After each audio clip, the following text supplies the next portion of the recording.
Hey there, and welcome to the Student Wellness Critical Incident Response Training video. My name is Kenzie Carson. I worked within campus recreation over the last 2 years while I was completing a clinical mental health master's degree, and I stay involved with the program now, mostly teaching activity courses for credit.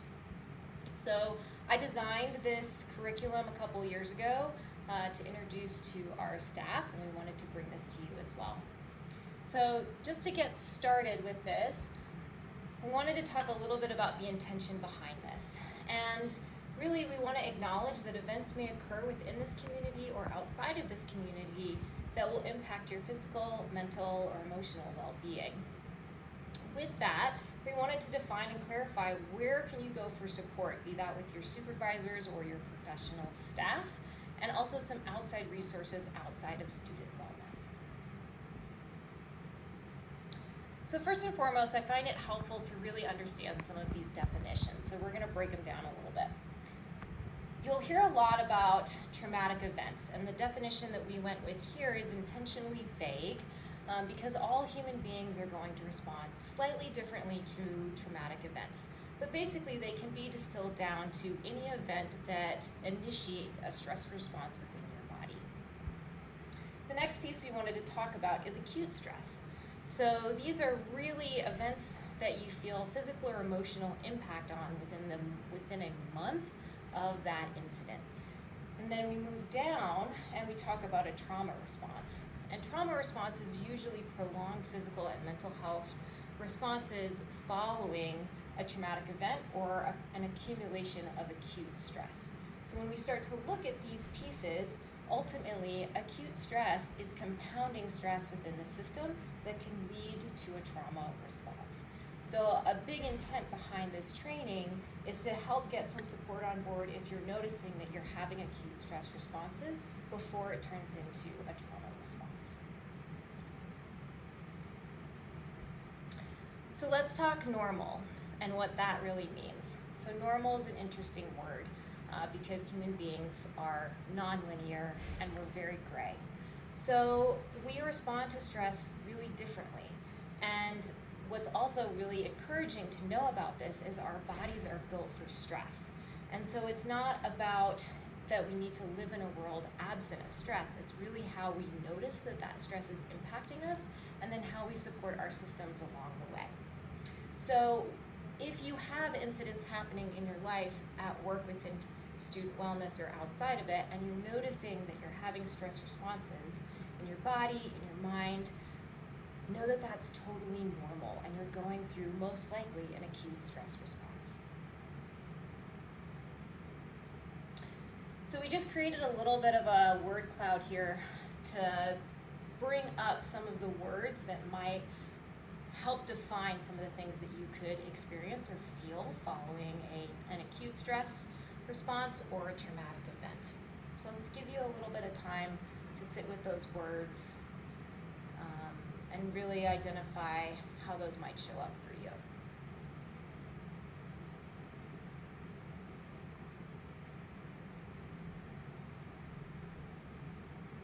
So what do you do with that?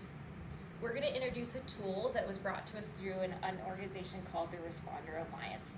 This resource will be available to you within this training. There will be cards available in your in-person training, and then you can also contact your supervisor or your professional staff to get more copies of this. But ultimately, how this response stress continuum works is you can go through and look at if you are having any of these symptoms or responses. And as you move closer and closer to the red, as you can see, that's starting to tell you that you're getting an overload of responses. So you might be a little bit in this category here, or you might be in this category here, just from all the stress in your life, from being a student, from holding down a job, and all the busyness of your life. But what we want to pay attention here is if we continue to move in this direction. So if you notice that, if you're checking in with these, and you're continuing to move towards the red, what do you do about that? And this is where we call starting to make green choices.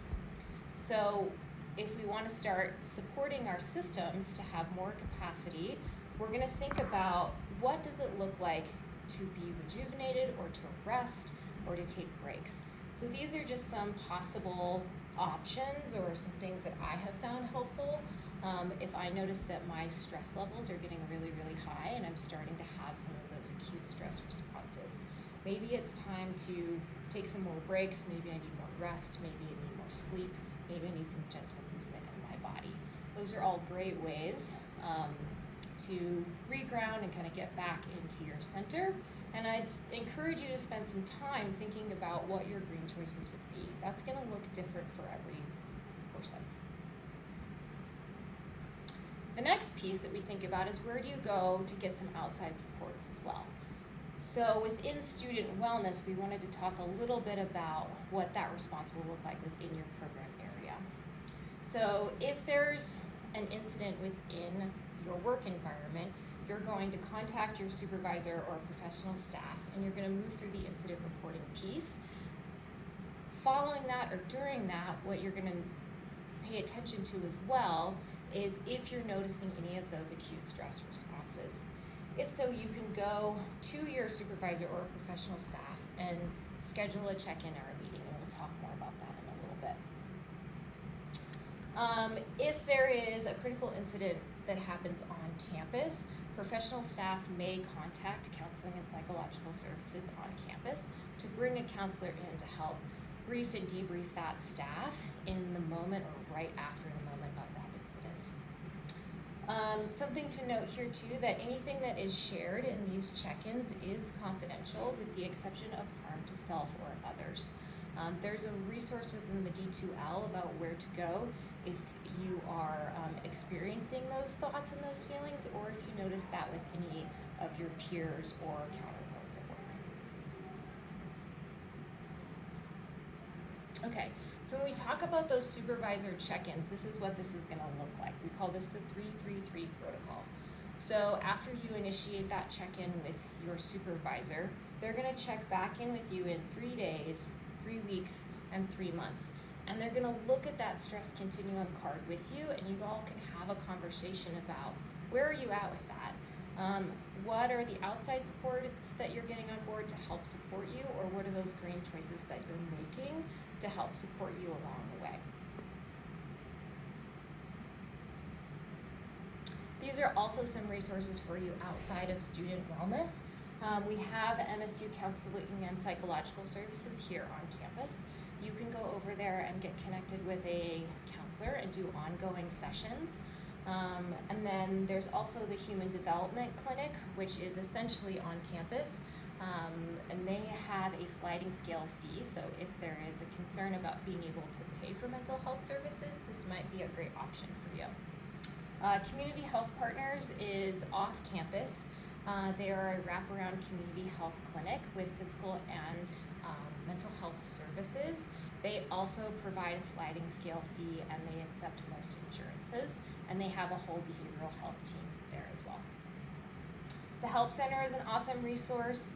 This is mostly for 24-hour suicide and crisis prevention. So if you find that you're having really big responses to things, or thoughts of suicide or self-harm, or someone in your community is going through that, this is a great resource for you 24 hours a day.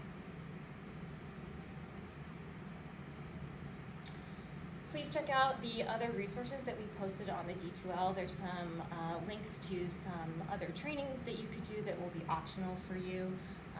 But if you have any questions, please bring them to the in-person training. Thanks so much.